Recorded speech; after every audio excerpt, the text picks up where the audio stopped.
In today's Health Watch, Colorado has seen a dramatic decline in drug overdose deaths in the past year, with the steepest reduction coming from fentanyl. Much of this comes from expanded access to naloxone treatment program funding and cracking down on trafficking through social media. Joining us now to talk about this is Dr. Fish, Lindsey Fish from Denver Health. I butchered that. What is that medicine called? Naloxone. Naloxone. Okay. Sometimes when you see things pop up in the prompter, it's not as how you practiced it. So thank you for correcting me. So why is fentanyl so deadly compared to other opioids, and what makes it so different and dangerous? This is such a hot topic. Everyone's always talking about this. Right. So fentanyl is really dangerous because it's 50 times stronger than heroin, 100 times stronger than morphine.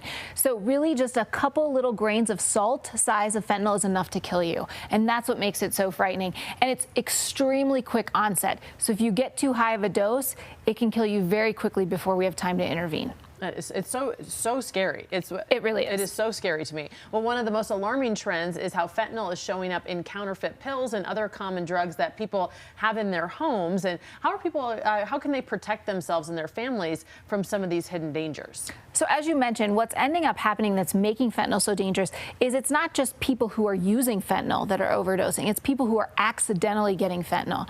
And what ends up happening is it's being mixed in with pills that look like other medications.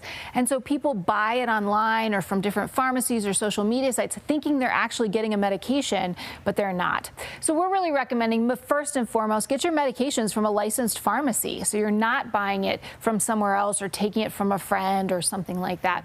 And then we do also really recommend that, because young people are really affected, that parents or caregivers spend some time talking to their children about the realities, because this is happening at parties.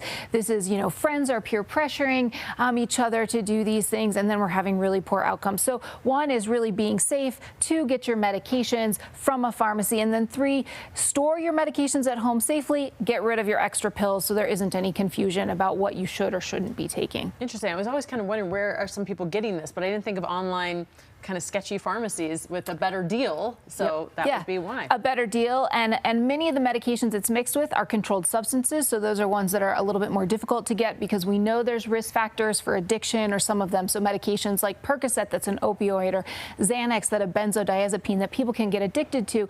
And so it's harder to get those medications from doctors because we're really being careful about who you prescribe it to. And so lots of times people want an easier go around, understandably so. Yes, and it's not going to end well with that. So what are some of the top things that families can do today to prevent an overdose and be prepared to save a life? Because if you said it happens very quickly, what can we be doing? It really does. So if somebody overdoses on fentanyl, you really only have minutes to respond.